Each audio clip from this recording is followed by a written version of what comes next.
Alhamdulillah wassalatu wassalam ala Rasulillah wa ala alihi wa man walah. Rabbi shrah li sadri wa yassir li amri wahlul 'uqdatam min lisani yafqahu qawli.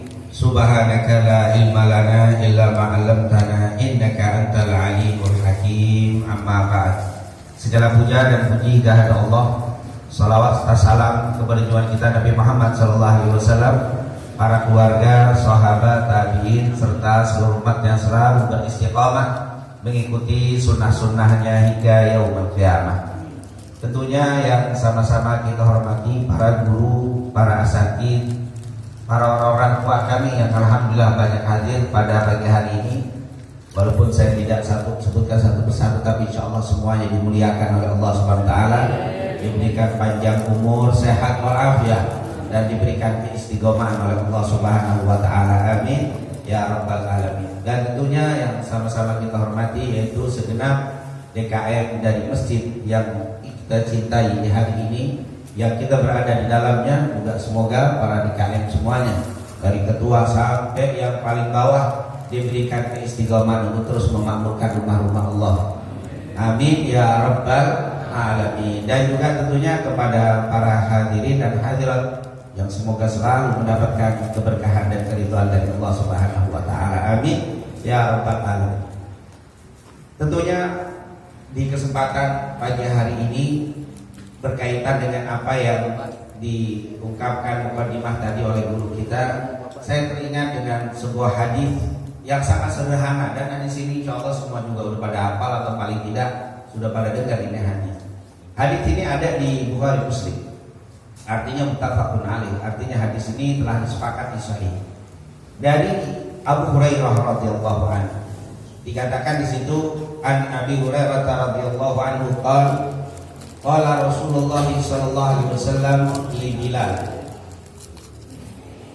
ya Bilal, hadithni bi arja amalin amiltahu fil Islam, fa inni sami'tu dafana alaik baina yadayhi fil jannah.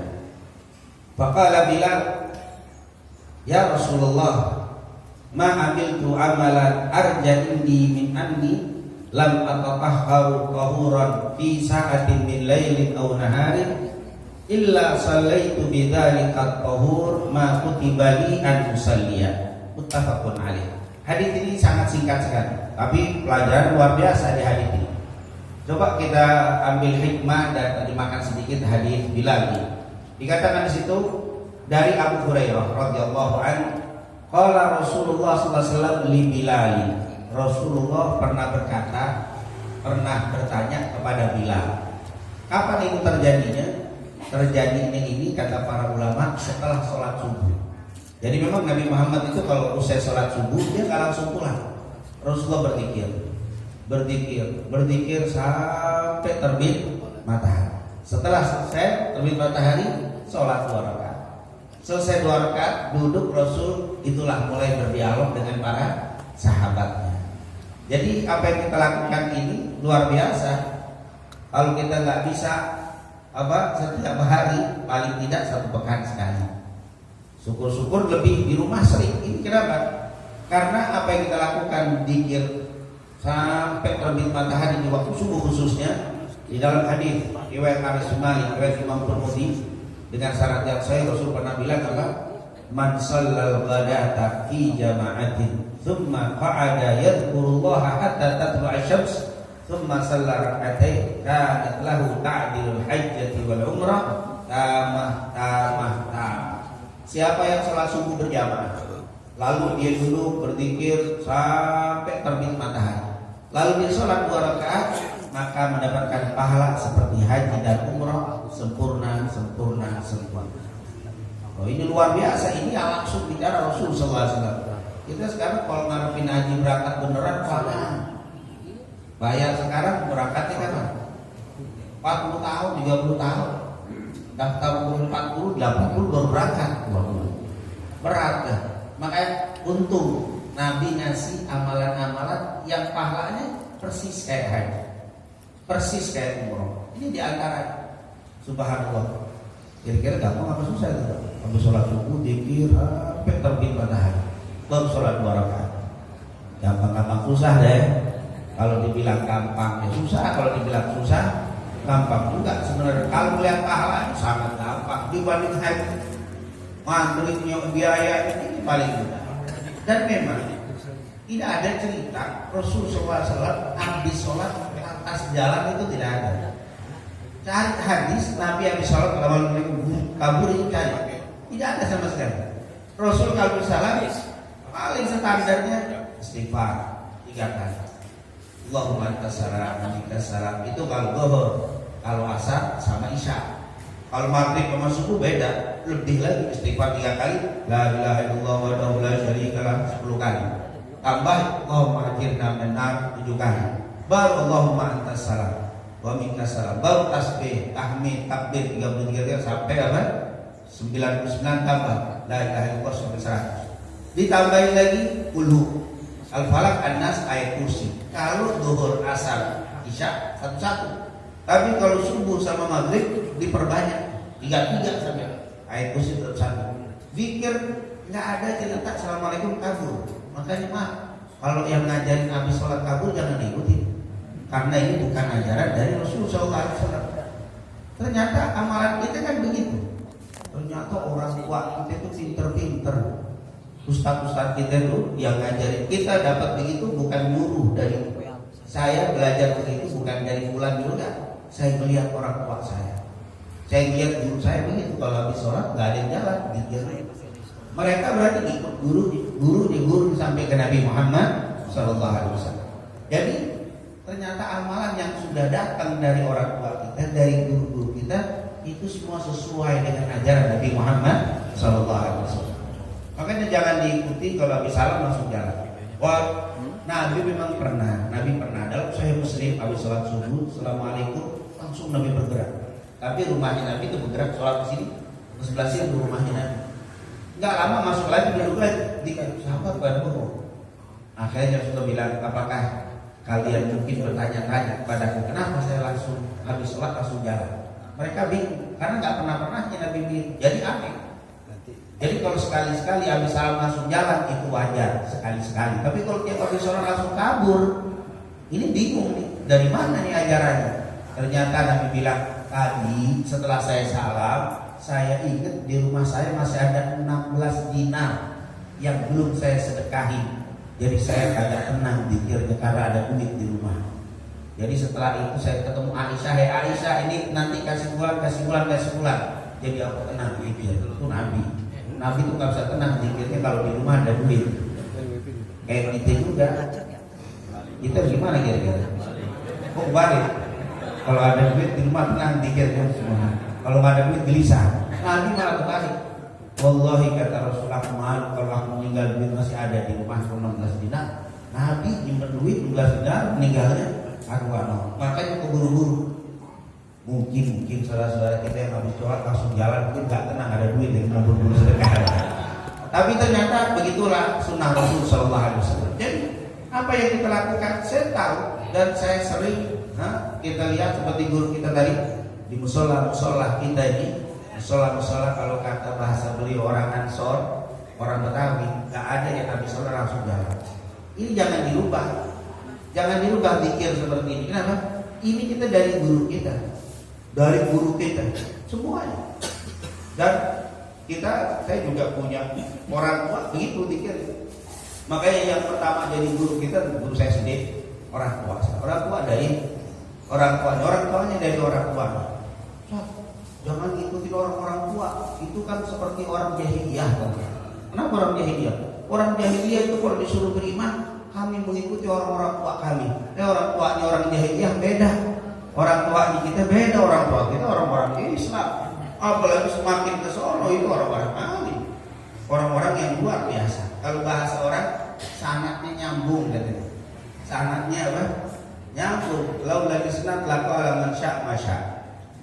Intinya Rasulullah SAW habis sholat tuh, ini nggak berpanjang kan, waktu 7 lewat dikit saja.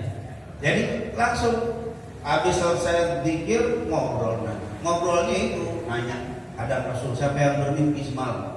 Ada yang cerita mimpi terangin takwilnya. Nabi itu ahli takwil mimpi, nggak kalah sama Nabi Yusuf. Terus ada yang nanya, bahkan ada yang nanya, mama hubungan sama malam sama istrinya, dikasih tahu. Itu dikasih tahu, sampai luar biasa. Mungkin kalau ada yang pernah dengar, ya Rasul, saya semalam, jadi bukan dia Rasul namanya apa? Syariat. Kita di sini banyak dewasa semua, mudah-mudah semua kata DKM tadi. Ya Rasul, saya ini semalam mau berhubungan dengan istri dari belakang, istri nggak mau.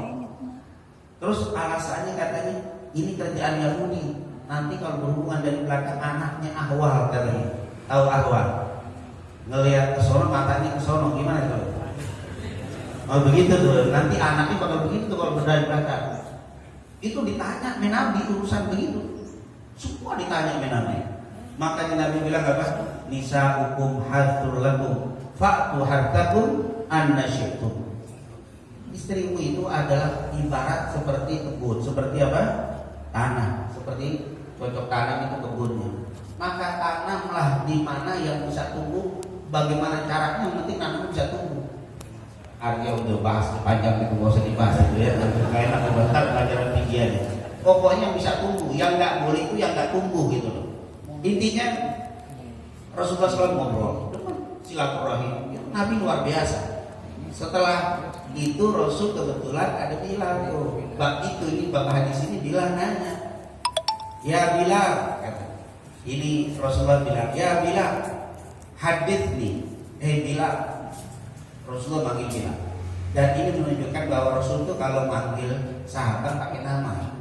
Karena orang kalau disebut pakai nama itu lebih dihargai. Oi, itu kalimat oi itu kayaknya kurang apa? Kurang enak. Kalimat oi. Nggak pakai disebut nama, kalau kita kenal sebutin namanya. Ketika disebut nama itu ada rasa.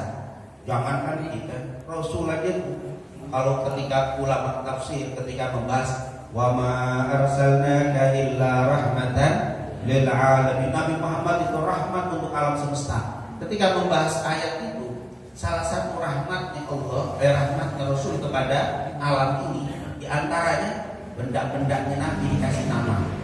Pedangnya ada namanya. Hewan undangan Nabi ada. Kalau ada namanya. Ada biqar, ada namanya. Budak dikasih nama semua sama Nabi. Sampai ada nama keledai namanya kan Duldul. Bukan Abdul, Duldul. Itu kalau salah satu nama apa? Keledai Rasulullah SAW dikasih nama. Kenapa? Kata mufassir ternyata hewan itu kalau dikasih nama, waktu dipanggil itu beda. Kucing kita dikasih nama, misalkan apa? Aku kasih nama gitu ya. Tapi namanya jangan nama-nama yang ini Brahma, wah enak nama, jangan. Nama-nama yang apa kayak gitu ya, cantik, apa gitu. Itu kucing ketika dikasih nama itu dipanggil beda dengan meong-meong dipanggil beda. Ada rasa. Apalagi orang. Jangan dipanggil, woi, saya pengen nanya sama kamu. Ini Rasul nggak begitu ngajarin, ya Bilal, Bilal. Ini apa? Adab. Hikmah yang sangat luar biasa di dalam hadis ini. Ya Bilal, wahai Bilal. Bilal ini sudah kenal semua kan, sahabat itu. Kurus, orang yang Bilal itu kurus, rambut ditibu. Jadi rambut ditibu gede, orang itu kurus. Ribu itu ribu ting dia. Ada ribu yang kalau itu kan ribunya apa? Yang model aqua nempel gak jatuh. Ting bener, dia hitam. Ya kalau bahasa orang sekarang mah agak ganteng. Itu jadi sekarang tukang adzannya nanti. Jadi muadzin. Warwahmu ini muadzin jangan diremehin muadzin ini. Magomnya muadzin itu tinggi. Itu kalau kita di Madinah atau di Mekah, muadzin Mekah Madinah gelarnya paling rendah MR. Rata-rata doktor itu semua muadzin itu. Makanya gajinya gede. Kenapa? Karena dia yang nentuin waktu. Tiba-tiba di Andi Galib bingung. Lu udah masuk waktu belum? Kata imam udah. Kata muadzin belum. Kata jamaah udah. Yang menjadi patokan siapa? Muadzin. Nggak bisa imam bilang maju muadzin. Kata imam. Kata muadzin belum Pak. Kata imam udah belum. Itu yang diikuti muadzin. Muadzin lebih kuat daripada siapa? Daripada imam. Wah, kata Allah, kata imam belum waktu, kata muadzin udah ribut muadzin mam. Itu tapi muadzin yang berdiri sendiri, tapi di sini yang muadzin anak kecil, nada itu ngikutin imam gitu, karena dia nggak ngerti. Tapi kalau yang ngerti itu kuat itu maghribnya. Ada Allah Akbar selesai ada qomat itu khilaf. Ada yang bilang imam lebih berhak nyuruh muadzin imam.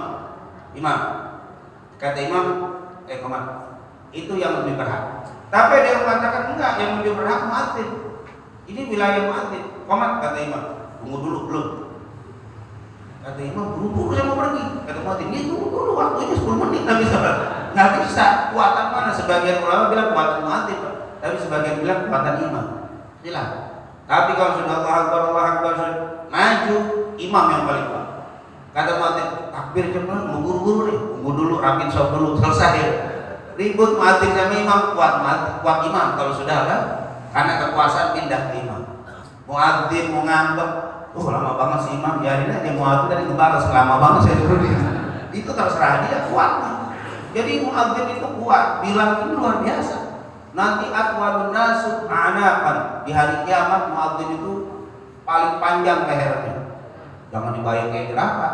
Berarti muadzin itu kayak jerapah gimana? Bukan paling terlihat.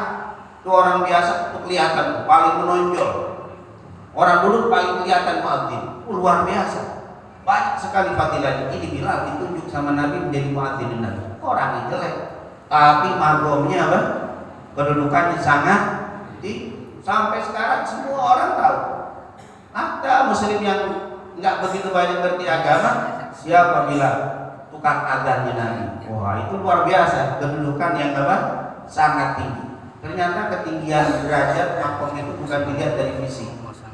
Kalau kita belajar tentang ayat Tabbat yada abi lahab wa cerita tentang Abu Lahab, orang itu ganteng, udah gantengnya itu kalau dikasih nilai 9,9 sampai 100 itu ganteng.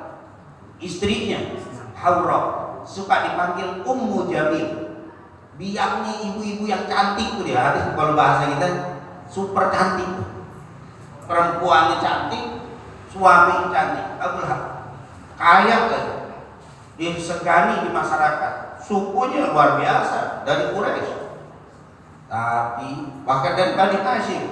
Tapi karena tidak beriman kepada Allah, tabbat yada abi lahabim ma aghna anhu, sampai wa imra'atuhu, sampai istrinya pun dia ternyata cantik, ganteng nggak jadi patokan jadi hebat di sisi Allah.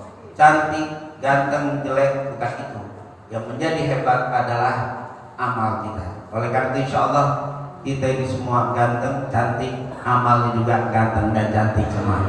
Jangan modal ganteng doang, jangan modal cantik doang. Insya bilang, atau mungkin Bapak kalau baca cerita tentang Luqman Al-Hakim. Luqman Al-Hakim, Luqman itu hidupnya zaman Nabi Daud, budak hitam. Kalau cerita jelek udah. Sampai kalau kita baca sejarah fisiknya, betisnya gede, bibirnya tebal, disebut tuh. Nunjukin nggak ganteng banget, bilang apa? Luqman. Tapi namanya diabadikan menjadi apa? Nama Al-Quran, surat Luqman. Bahkan nasihat-nasihatnya dipasukin. Wah itu qala Luqman, itu Luqman bukan nabi, nggak ganteng sama sekali, tapi mulia. Kenapa? Karena amal-amalnya. Oleh karena itu insyaallah kita akan selalu beramal soleh supaya kita dapat kemuliaan di dunia wal akhirah. Amin. Bilal bin Rabah meninggal pada tahun 20 Hijriah. Ada yang mengatakan 21, tapi pendapat terbanyak 20 Hijriah dia meninggal. Hadisnya nggak banyak. Ada yang mengatakan cuma 44 hadis. Jadi riwayat Bilal langsung cuma 44 hadis. Meninggalnya di Dimash atau kalau sekarang Damaskus. Meninggalnya karena kena wabah taun. Kena wabah taun itu apa ya? Penyakit. Kalau kemarin rame-rame siapa itu? Si corona, satu kampung itu di Hims mati semua, termasuk Mu'ad bin Jabal, termasuk Bilal kena di situ.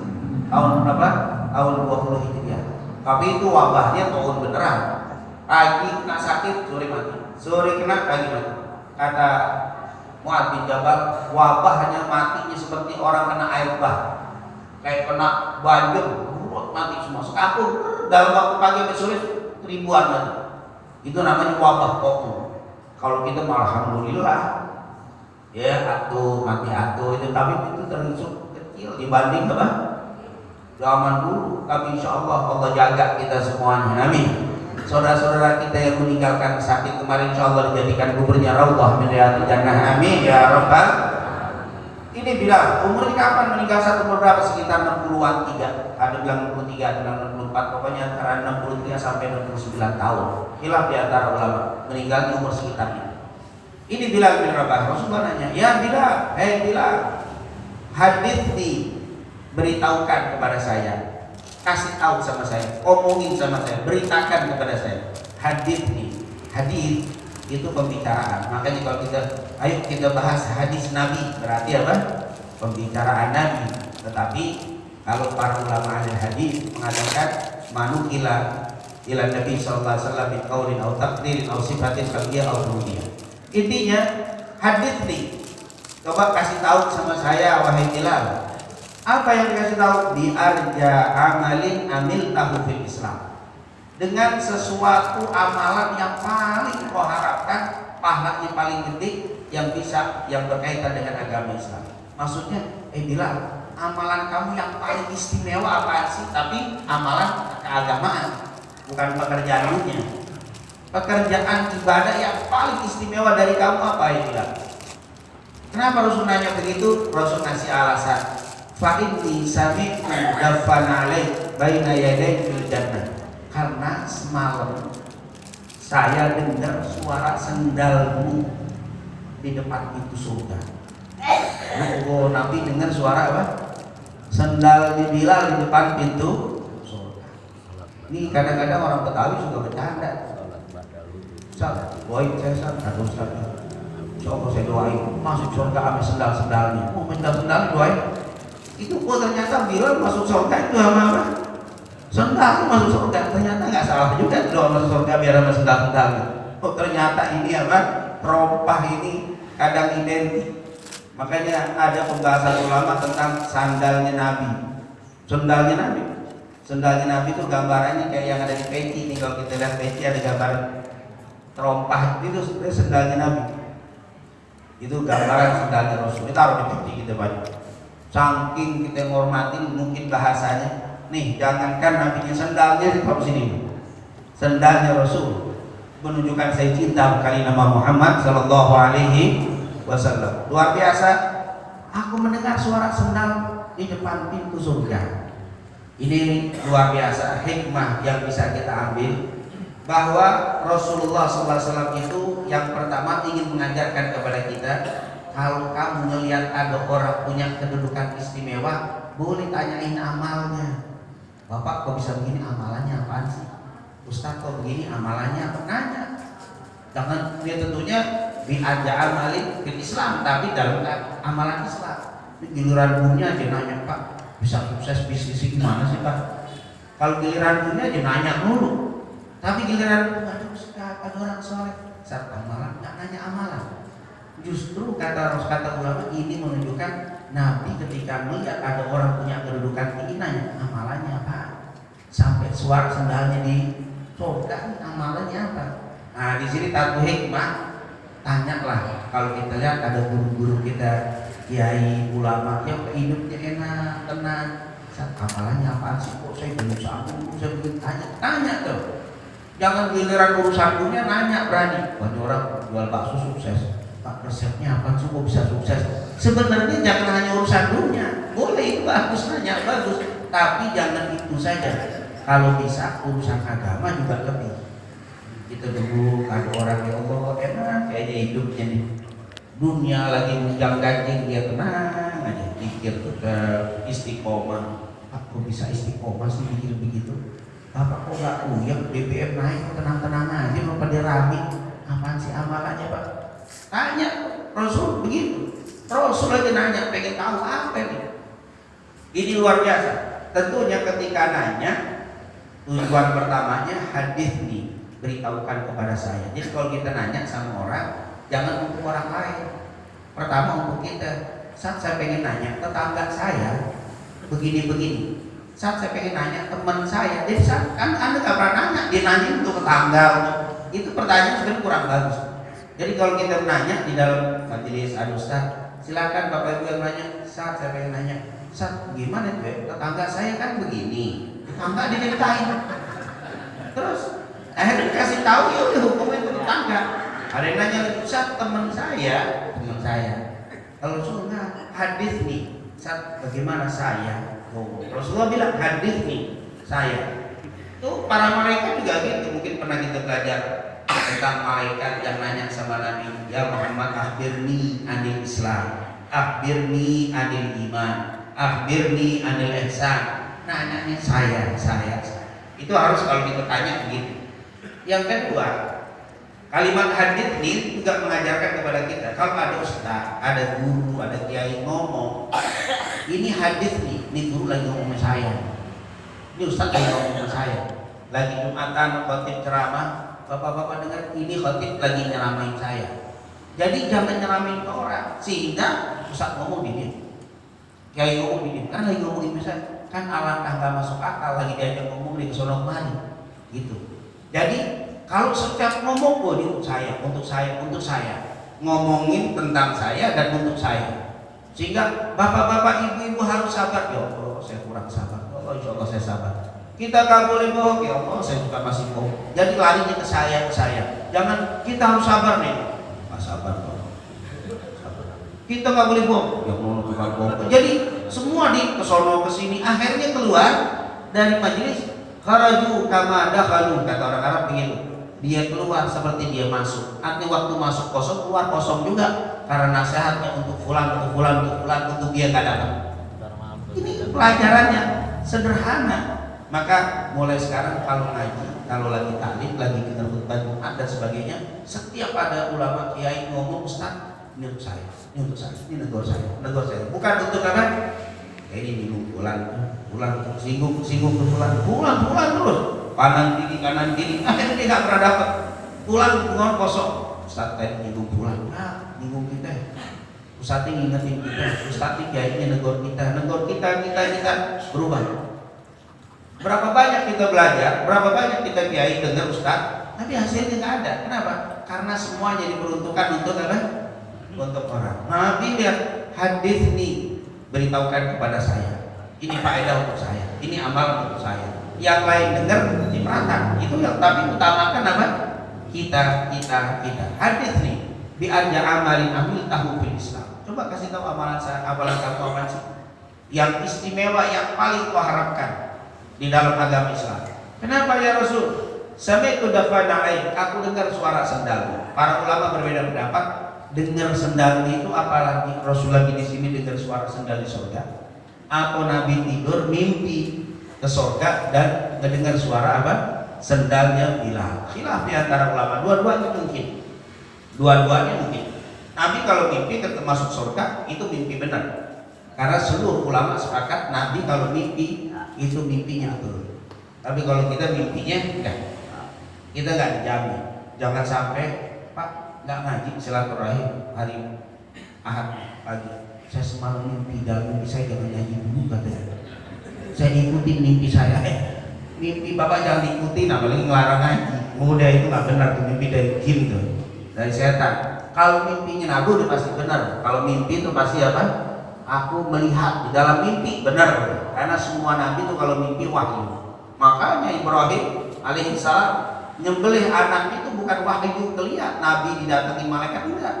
Inni ra'aitu fil manami anni adbahuka fandur madza tara. Anakku, saya bermimpi motong nyembelih kamu. Apa pendapat kamu? Ya abatif alma tu'mar satajiduni insyaallah minas sabirin. Ayahku, laksanakan mimpi itu, potong aku, dipotong. Tapi kalau antum mimpi jangan. Mimpi saya nyuruh menjorokin anak saya dari motor lagi jalan, mimpi, jangan. Itu bukan wahyu, itu dari setan itu. Jadi nggak bisa jadi patokan kecuali dari apa? Nabi, dari para nabi itu mimpinya hak. Intinya aku telah mendengar suara sendal. Apakah di dalam mimpi semalam? Karena pagi ngasih tahu. Mungkin Nabi semalam mimpi surga, karena mimpinya hak. Atau dia mungkin dengar nggak pakai mimpi. Ini adalah semua yang bukan mustahil. Karena idza arada syai'an ayyaqula lahu kun fayakun. Tidak, semuanya bisa untuk Rasul sallallahu alaihi wasallam dengan izin Allah Subhanahu wa taala. Singkat cerita, setelah ditanya, kita bilang, coba kasih tahu amalan saya. Apaan sih amalan yang membuat kamu dirindukan surga? Itu maksudnya mendengar suara sendal di depan pintu surga, maksudnya dirindukan surga. Kamu lagi dirindukan surga. Itu jangan dibilang, oh sendalnya bilang berarti itu sono, pas dia tahu masih ada. Tapi ini kadang-kadang orang pikirnya yang enggak aja. Terus makanya orang suara sendal, berarti sendalnya apa? Saya tanya sendal Pak dibahas, apakah dia bakya, apakah dari kulit gitu. Udah deh, kalau kita ngebahas jangan terlalu detail juga, yang ada puyeng kita udah. Pokoknya artinya Nabi mengatakan, Bilal kamu itu dirindukan surga. Surga nunggu kamu. Sebelum mati itu di sini, di sono udah nungguin duluan. Ya kalau sendalnya udah di sono berarti kan nggak mungkin orang yang nggak masuk ke sana. Udah masuk ke sono, udah ditungguin dirindukan surga. Apa sih amalanmu sampai dirindukan surga? Bilal singkat cerita dia bilang, ya Rasulullah, wahai Rasul, ma'amiltu amalan arja indi. Gak ada amalan yang paling saya harapkan ya Rasul. Saya berbuat banyak amal, tapi yang paling saya harapkan itu cuma ini nih. Apa itu? Tidak ada amalan yang lebih saya harapkan untuk dapat surga dan ridhonya Allah kecuali apa? Illa anni lam atatahharu tahuran fi sa'ati min lailin aw nahari. Sesungguhnya tidaklah aku bersuci dengan satu sucian, artinya tidaklah aku berwudu baik di waktu malam atau di waktu siang, illa kecuali sallaitu bidzalika tahur, kecuali aku langsung mendirikan sholat setelah berwudu itu, maka tibali anu sholia, seperti yang telah Allah perintahkan kepada saya untuk sholat. Maksudnya apa itu kalimat?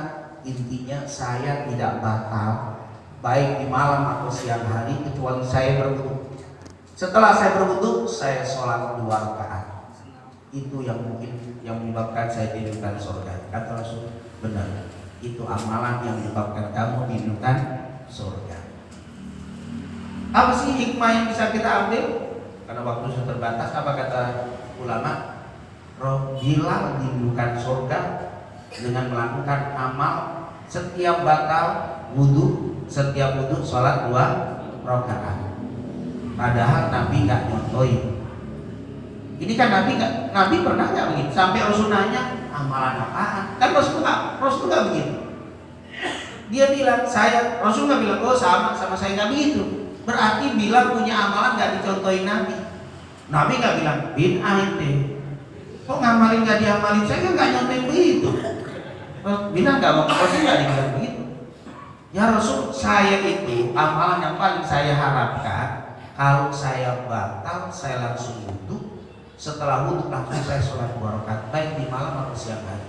Rasulullah, itu amalan nggak dicontohin oleh Nabi, tapi diamalin. Malah dirinduin surga. Mungkin kalau kita ambil pelajaran, berarti nggak setiap amalan yang nggak dicontohin Nabi menjadi sebab sesat seseorang kalau melakukannya. Jadi beda itu.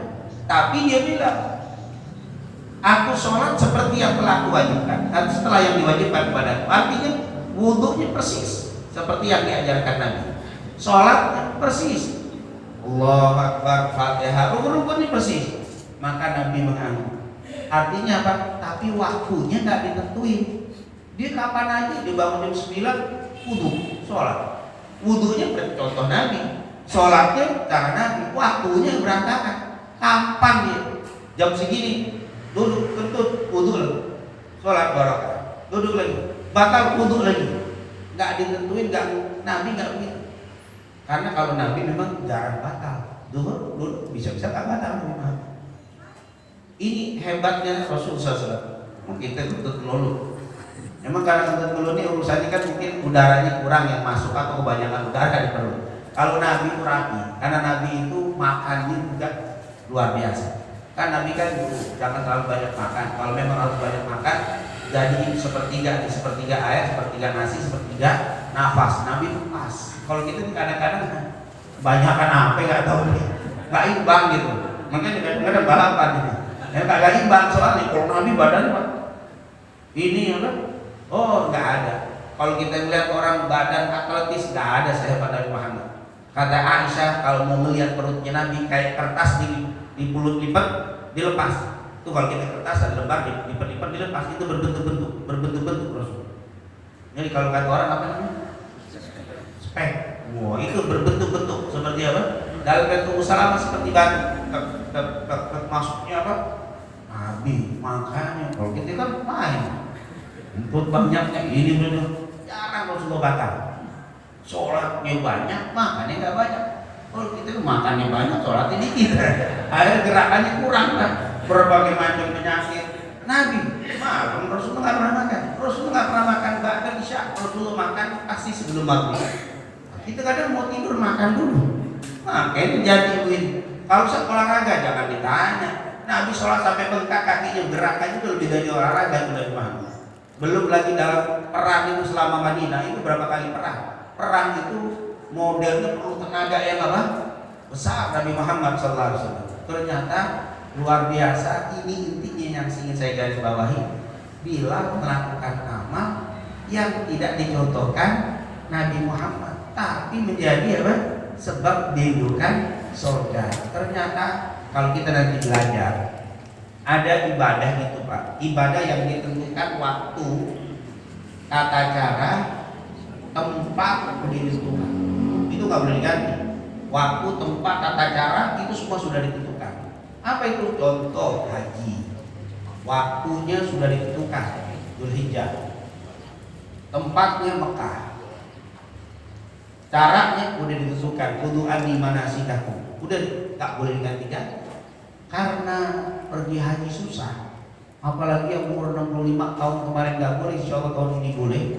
Karena ribet, karena daftar sekarang baru 40 tahun. Udahlah kita pindah aja hajinya di Pondok Gede. Tentu ada Ka'bah juga di sana.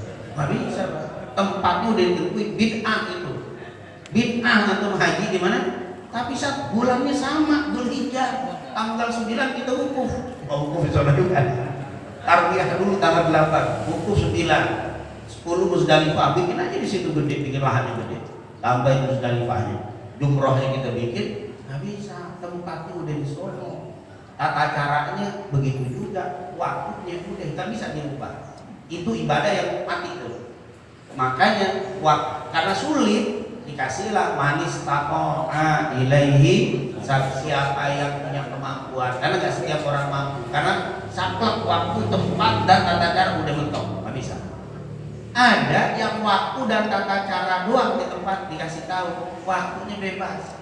Sholat, waktunya udah ditentukan, tata cara udah ditentukan, tempatnya bebas. Afdolnya di masjid, sholat di lapangan boleh. Yang penting waktunya inna sholata kanat 'alal mu'minina kitaban mauquta, udah ditentuin waktunya. Cara sholatnya, shollu kama ra'aitumuni usalli, waktunya enggak, tempatnya enggak, bebas. Tapi kata Nabi di masjid lebih afdol. Di lapangan boleh, di kendaraan boleh, di pesawat boleh. Jangan dibilang mana contoh sholat di pesawat. Nabi nggak pernah sholat di pesawat. Ya nggak pernah lah, pesawat kagak ada. Jangan kan pesawat, mobil aja kagak pernah. Enggak, yang penting sholatnya benar, waktunya benar, tempat nggak ditentuin. Di genteng boleh pas sholat, asal nggak nyusruk. Nah ini jadi gue. Nah itu urusan sholat di atas batu di gunung. Bebas. Jadi kita harus tahu mana waktu, mana sholat ibadah yang ditentukan apa. Jadi enggak semua ibadah harus contoh Nabi dulu apanya nih. Jadi ibadah itu luas. Ada ibadah cuma tata caranya doang. Waktu bebas, tempat bebas. Seperti apa? Sholat, doa. Doa di mananya boleh. Yang penting doanya tata caranya benar. Tangan minta sama Allah jelas. Doanya di mana aja. Di sini, di mobil, tata cara juga bebas. Ibu boleh di mana? Angkat tangan, nggak bisa angkat tangan nggak apa-apa. Sedekah bebas. Sedekah itu sedekah yang penting. Waktu dan apa? Tata cara bebas. Waktunya bebas saja. Cuman sedekahnya harus ada kaidahnya sesuai dengan Nabi, misalkan yang halal, milik sendiri dan seterusnya. Tapi tata cara waktu bebas. Online. Sekarang ada sedekah pakai transfer. Donasi, transfer. Bid'ah apa tidak? Pernah Nabi transfer? Transfer. Transfer. Nabi ngasih, saya terima itu langsung.